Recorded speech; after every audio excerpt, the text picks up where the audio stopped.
사시면서 다른 사람을 가장 크게 감동시켰던 그런 기억을 한번 떠올려 보십시오. 다른 사람을 진짜 내가 감동하게 만들었다. 또는 거꾸로요, 살면서 다른 사람에게 진짜 내가 평생 잊지 못할 감동을 받았다. 그런 경험 또 한번 떠올려 보십시오. 감동을 받았다는 얘기는 예상하지 못했기 때문에 그런 것이기도 하죠. 어떤 사람이 나에게 이렇게 해줄 것이다. 그거 다 예상하고 또 짐작하면 감동이 세게 안 오는 거지요. 그런데 깜짝 선물, 전혀 이 정도까지는 내가 예상치 못했는데, 그럴 때 감동이 오는 거죠. 여러분에게 삶을 살면서 감동이 많기를 바랍니다. 심장에 이상이 생길 정도, 그건 좀 곤란하겠지만, 근데 감동을 통해서 사람은 삶의 희열, 그리고 기쁨을 경험하죠. 하나님도 감동을 받으십니다. 그러니까 하나님은 인격적인 분이시거든요. 하나님의 형상을 따라 창조된 사람도 인격체입니다.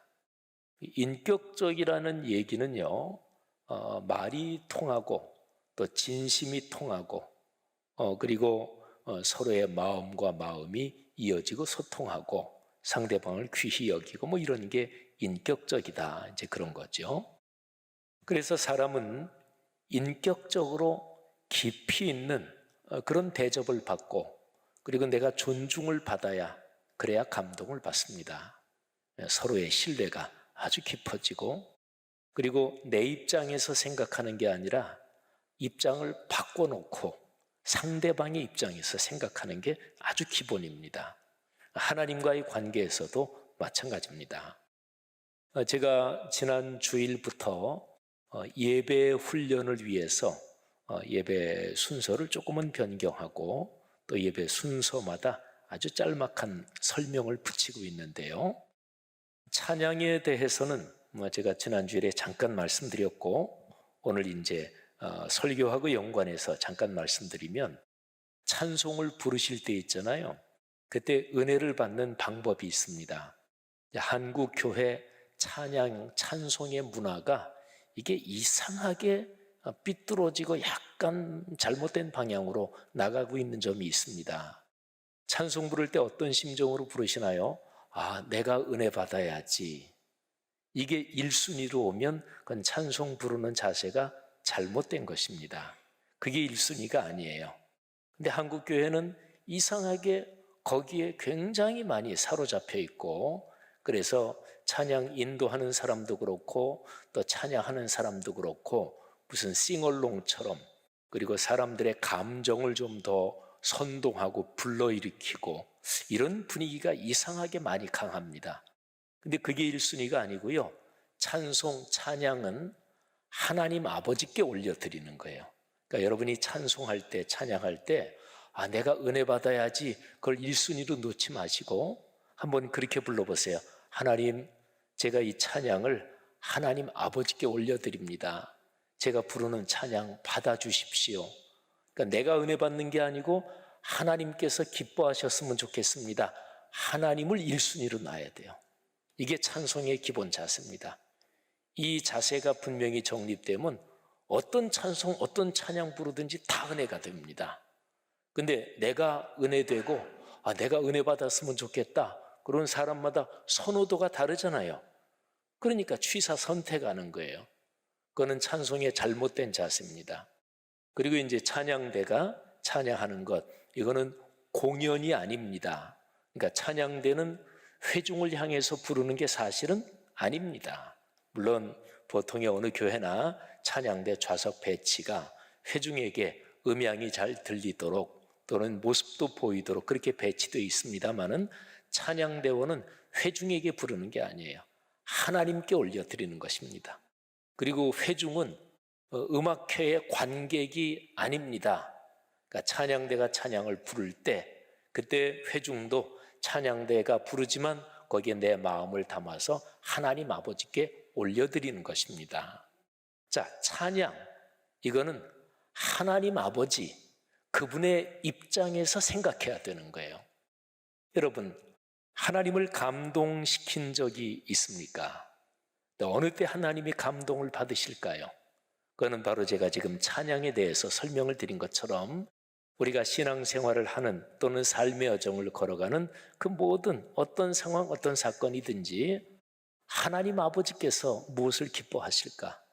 하나님 아버지의 뜻이 무엇일까? 내가 하나님 아버지께 어떻게 하면 귀한 예물이 될까? 이 생각을 할 때 그때 하나님께서 감동을 받으시는 거지요. 성경에 하나님을 감동하게 만든 사람들 이야기가 굉장히 많이 나오죠. 표현을 한번 들자면 하나님이 이 사람은 내 마음에 합한 사람이다. 그러니까 우리가 보통 쓰는 표현으로 말하면 야, 진짜 그 사람 내 마음에 들어. 이런 거죠. 그게 바로 다윗이죠. 이새의 아들 다윗을 만나니 내 마음에 합한 자라. 하나님이 여러분을 칭찬하고 여러분을 귀히 여기시는 표현이 되기를 바랍니다. 그 다음에 하나님께서 이렇게 말씀하신 사람이 있어요. 그는 내 친구다. 그는 내가 그를 친구처럼 대했다. 이거는 모세에 대한 얘기입니다. 사랑하신 여러분, 하나님이 그렇게 참 정겹게 귀하게 여기시는 그런 그리스도인들이 있겠지요. 여러분이 그 주인공이 되기를 주님의 이름으로 축복합니다. 그런데 오늘 여기 성경 본문에 기록된 아브라함, 이분도 아주 대표적인 분입니다. 근데 아브라함은 하나님께 부름을 받아서 삶의 여정을 걸어오면서 성경을 깊이 안 읽어도 이분은 실수를 많이 하네. 아이고 또 실수하네. 그런 사람이 아브라함입니다. 근데 하나님은 아브라함을 그렇게 삶의 여정을 쭉 이끄시면서 아주 중요한 사항을 계속해서 훈련시키십니다.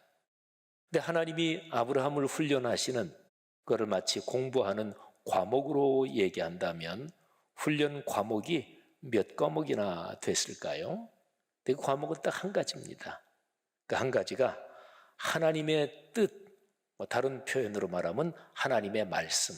하나님이 말씀하신다. 그러면 거기에 하나님의 뜻이 담긴 거잖아요. 그래서 주기도문에서 예수 그리스도께서 아버지의 뜻이 하늘에서 이루어진 것처럼 이 땅에서도 이루어지게 하옵소서 이렇게 기도하라고 가르치셨죠. 그때 하나님 아버지의 뜻, 그건 곧 하나님 아버지의 말씀하고 똑같은 것입니다. 하나님께서 아브라함을 훈련시키시려고 했던 딱 한 과목이 말씀에 순종하기, 말씀에 순명하기, 말씀대로 살기, 바로 이 과목이었습니다. 하나님이 아브라함을 부르시는 게 창세기 12장에 나오잖아요. 근데 창세기 1장, 2장은 창조, 3장은 타락이죠. 그리고 타락 3장부터 바벨탑 사건 11장까지는 인류가 더 타락하고 더 망가지고 더 패역해지고 나중에 얼마나 심해졌는지 하나님도 치워버리고 우리가 신이 되자 그래서 바벨탑을 쌓은 거예요. 그러니까 창세기 3장 타락 사건부터 11장까지는 계속해서 인류가 망가져가는 과정입니다.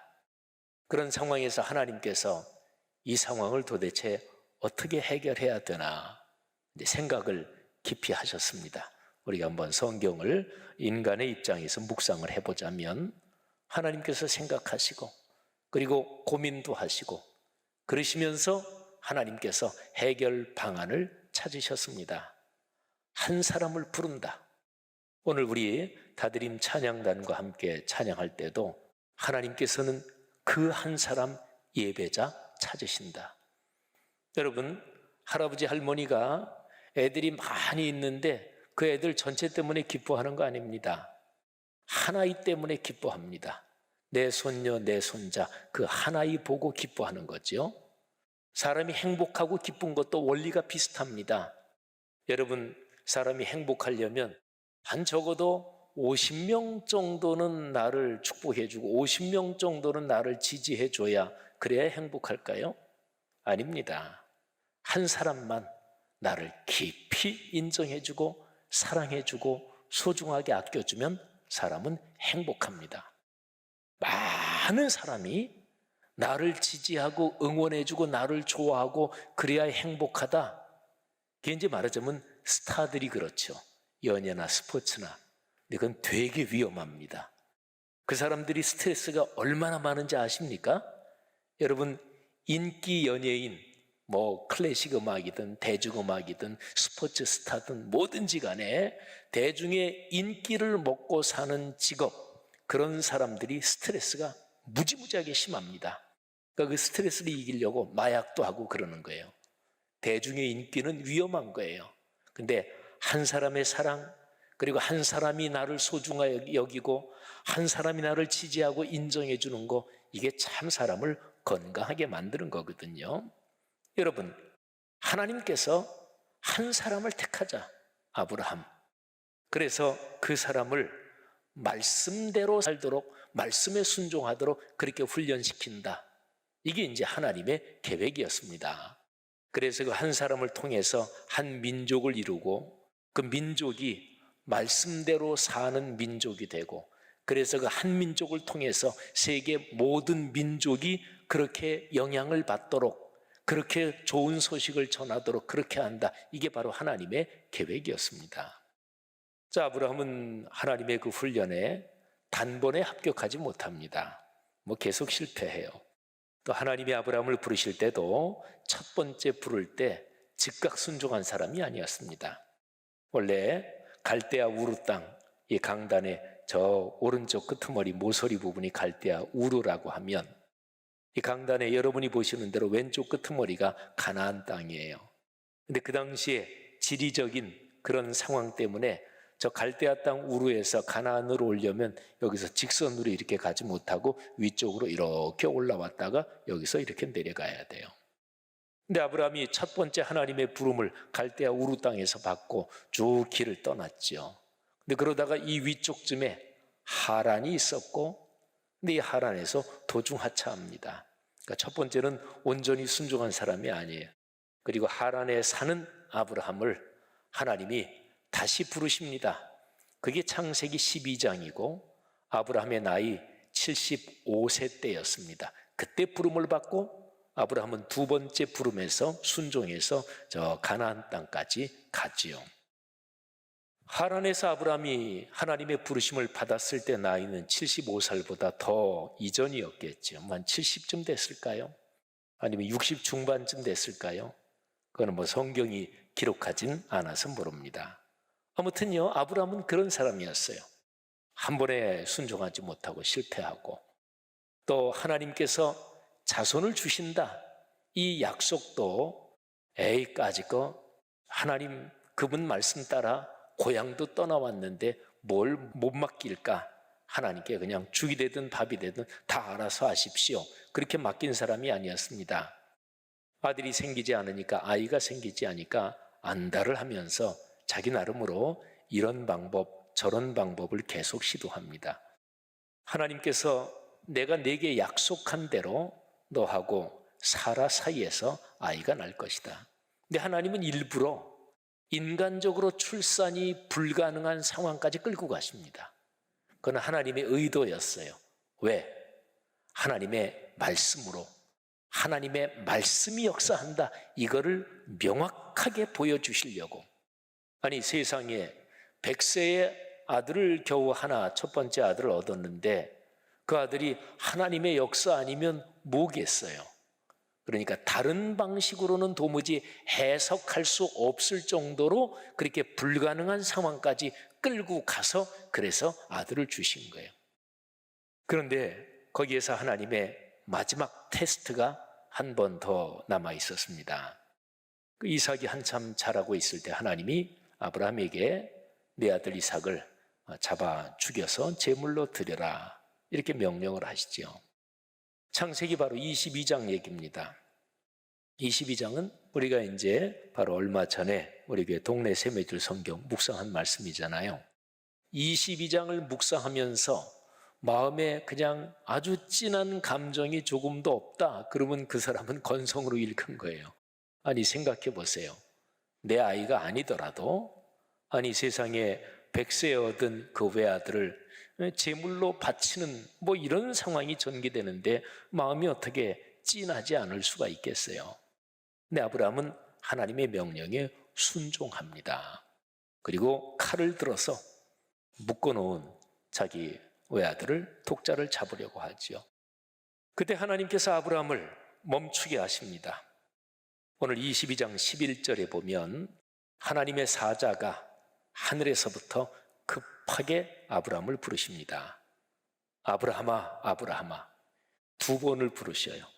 이거는 급하게 저 사람 진짜로 자기 아들 잡으려고 그러네.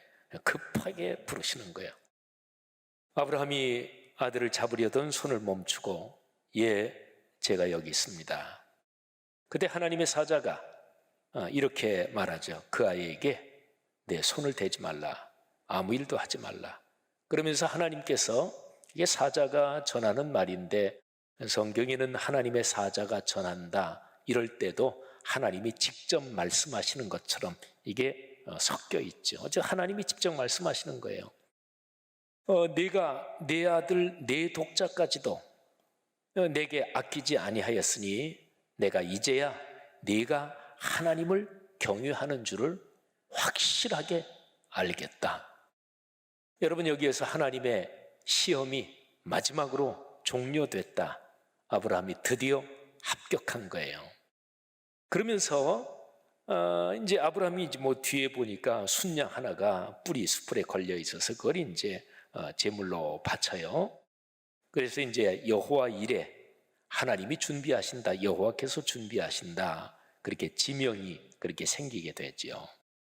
그런데 하나님의 사자가 하늘에서 2번째 아브라함을 얘기합니다. 첫 번째 하나님의 말씀은 네가 진짜로 나를 경외하는 줄을 내가 확실히 인정한다.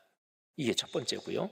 그 다음에 2번째 하나님께서 이렇게 말씀하십니다. 내가 나를 가리켜 맹세한다. 바로 여기에서 하나님이 감동을 받으신 그게 아주 명백하게 드러나죠. 하나님은 빈말하시는 분이 아닙니다. 어떤 말씀이든지 하나님이 말씀하시는 것은 지키시는 분이시죠. 하나님의 약속은 이루어집니다. 그런데 그 하나님께서 맹세까지 하실 필요가 있을까요? 전혀 그럴 필요가 없으신 분인데, 근데 하나님이 너무너무 감동하신 거예요. 내가 나를 가리켜 맹세한다.